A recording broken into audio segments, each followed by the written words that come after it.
Ce phénomène est partout autour de nous, le phénomène de la croissance. On est tellement habitué à le croiser qu'on ne se rend même pas compte que tout aurait pu être différent. Les choses pourraient arriver d'un seul coup. Pour en parler aujourd'hui, avec nous, Benjamin. Bonjour Benjamin. Bonjour David. C'est perturbant, quelque chose qui est si habituel, tu me fais me rendre compte que finalement, pourquoi ça se passe comme ça? Pourquoi est-ce qu'il y a une croissance? Pourquoi c'est important la croissance? Oui, tout à fait. C'est vraiment une question qui est centrale et c'est quelque chose, une question face à laquelle j'ai été confronté de plus en plus là avec mes propres enfants qui grandissent et qui me posent des questions sur le progrès et sur pourquoi est-ce que il faut du temps pour progresser, pour apprendre quelque chose, pour grandir physiquement, mais évidemment émotionnellement, intellectuellement, spirituellement aussi. Et je vois en fonction des âges, cette frustration qu'il y a face au temps qui est nécessaire pour grandir, pour apprendre. Et je me rends compte que accepter cette frustration, qui n'est pas forcément si terrible, hein, mais accepter cette condition, eh bien, finalement, parfois nous aide à être en paix face au temps T où on est maintenant, au niveau où on est, et aussi dans l'espérance eh bien, de progresser dans la mesure où tout a besoin de temps pour grandir, pour croître, et on l'espère pour que cette croissance soit un progrès, et pas forcément Mmh. toujours le cas. Tu aimerais rentrer dans les détails pour nous expliquer, tout ce processus de croissance? Oui, tout à fait. Il y a un exemple qui va parler à tout le monde, c'est la grossesse.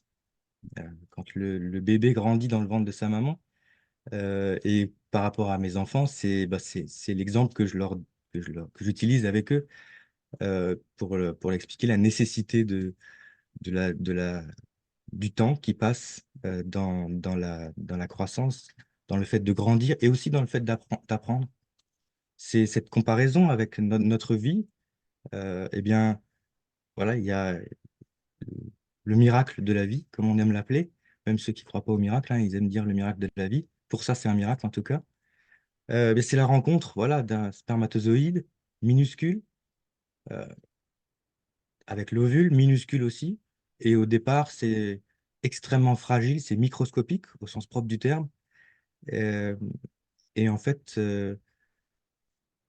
pour n'importe quelle chose qu'on veut apprendre ou dans laquelle on veut grandir, et je vais, moi, me permettre de m'orienter vers la croissance spirituelle, eh bien, c'est comme ça que Christ a décidé de venir sur la terre, euh, microscopiquement, dans le Mmh. ventre d'une femme. Et rien que ça pourrait nous arrêter pour des heures, de se dire cette humilité, cette entrée finalement qui est bien plus magistrale que qu'on pourrait imaginer dans un grand roi dans toute sa puissance, non, qui choisit de passer par cette croissance qui part du microscopique pour advenir à ce qui se passe par la suite. Et donc, je trouve que la croissance spirituelle avec la grossesse, c'est un parallèle intéressant. Mmh. Pourquoi? Est-ce que tu saurais dire pourquoi ça prend tant de temps? Pourquoi, il faut 9 mois pour que je puisse Ouais, voir mon enfant arriver? Pourquoi ça pourrait pas être plus rapide? ouais. Alors, bon, je suis pas expert hein, en la matière. Pour comprendre les choses, j'ai besoin de les expérimenter. Alors là, j'avoue que pour les grossesses, hein, j'ai été témoin, ça suffira amplement. Et j'ai expérimenté par procuration, on va dire. Eh bien, j'aime penser à l'histoire du fils prodigue, qui, qui demande son héritage en une fois. Mmh. Et je crois en fait que toute comparaison mise de côté par rapport à cette parabole, mais on est souvent dans cette perspective d'aller voir notre Père et de lui demander tout de suite, en revendiquant peut-être des versets bibliques qui sont tout à fait vrais, des pensées qui sont tout à fait intéressantes, et on lui demande tout d'un coup. Et on connaît la suite tragique Mmh. euh, qu'a eu le fait cet homme puisse avoir tout d'un coup.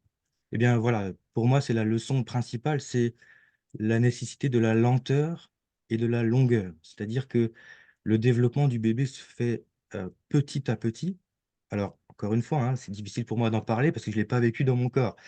Mmh, Donc, je vais peut-être parfois dire des choses qui sont, voilà, tant qu'on ne les a pas vécues, je pense qu'on ne peut pas vraiment en parler, hein. Vous m'excuserez, mesdames, mais de ce que j'ai pu observer, heureusement que le bébé mette 9 mois à grandir, ne serait-ce que pour le corps de la maman, qui, pour pouvoir l'accueillir, les organes vont devoir se déplacer, parfois être comprimés, la peau va devoir se détendre, il va y avoir des conséquences sur le reste du corps, la circulation du sang, etc. Évidemment, le souffle, la capacité à se déplacer.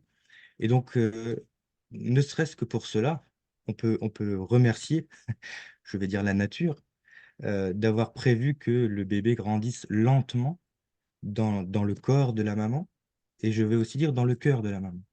mmh, Et c'est aussi ça qui est, en tant que père en tout cas, euh, qui est pour moi incroyable, c'est que eh bien, ce temps qui passe permet à la maman, au papa, à la famille, de s'habituer petit à petit, d'accueillir petit à petit cet être qui grandit et de se préparer soi-même, de commencer à s'acclimater, etc., etc. Quand on l'appelle par son prénom, des petites choses comme ça, qui font que le jour où il arrive pour de vrai, on a l'impression de le connaître depuis longtemps.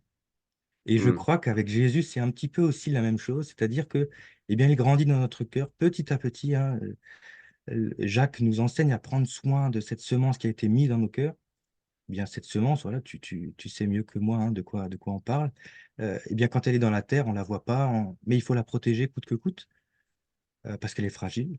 Et le jour où elle va sortir, on aura l'impression qu'on la connaît depuis longtemps.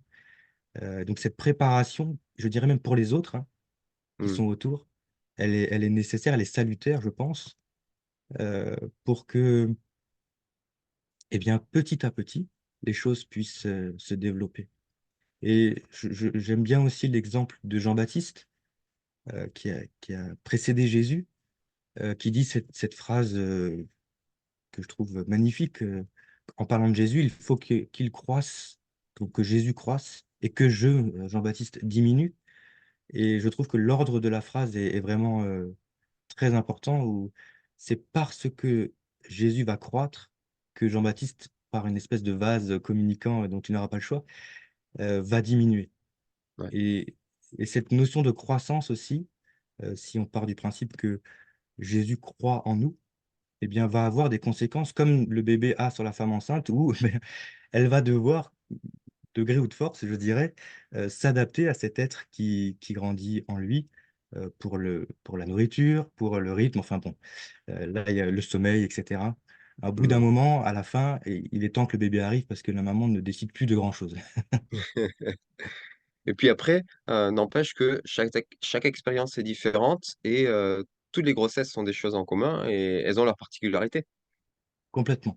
Et finalement, là, le parallèle avec la vie chrétienne et même la vie de tous les jours, il est très vite trouvé parce que autant les femmes enceintes ou les familles qui vont accueillir un enfant, un nouveau-né, surtout un premier-né, Mmh, mais même que, voilà, même au sein d'une même famille, toutes les grossesses sont différentes, autant on a besoin de conseils, d'être rassuré, d'être entouré, d'être conseillé.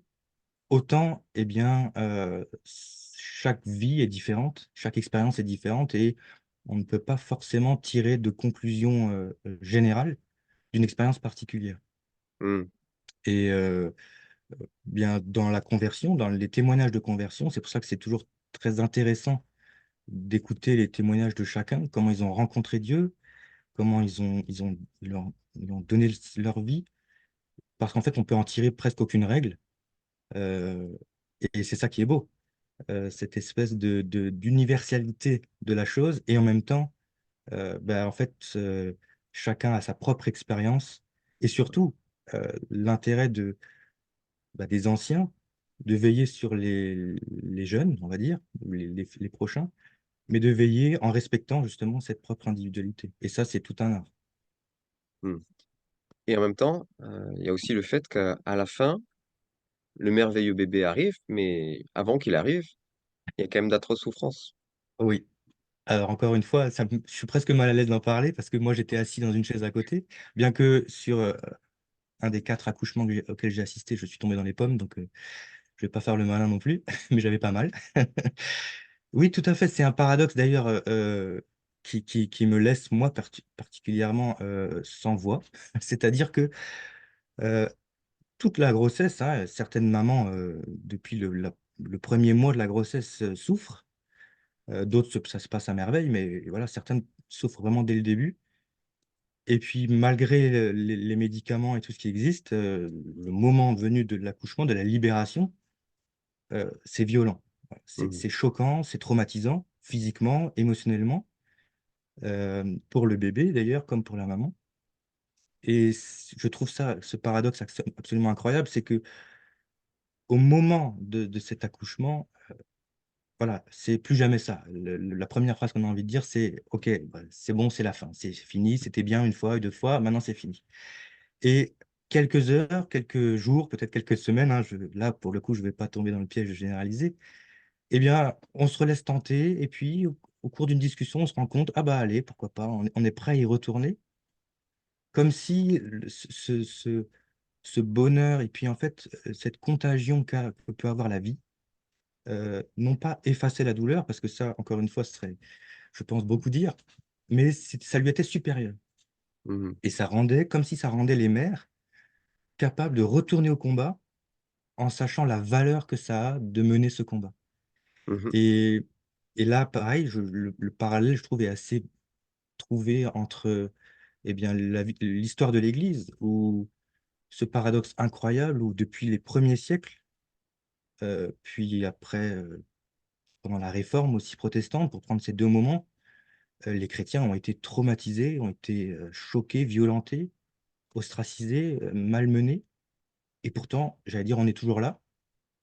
Heu et puis, il y aurait sûrement beaucoup de choses à dire, hein, je veux pas mais ce paradoxe entre la douleur de l'instant et la supériorité de la vie, et qui pour moi est une preuve, intéressante du bien fondé de notre foi, je vais le dire comme ça. Heu, de et puis en fait, il suffit de parcourir la Bible, du début à la fin pour comprendre que c'est comme ça que Dieu travaille les hommes. En proposant une réponse incroyable à la douleur de la vie sur terre. Merci Benjamin de prendre ces exemples qui, sont des exemples qu'on voit sans plus les regarder. Merci de nous amener dans cette, réflexion de voir la poésie, et puis la profondeur des éléments qui finalement sont devenus quotidiens et presque banals, alors qu'ils ont un vrai poids, une vraie profondeur. Merci pour cet émerveillement que tu nous proposes avec cette petite série et il me tarde de te retrouver dans un prochain épisode. À bientôt. À bientôt.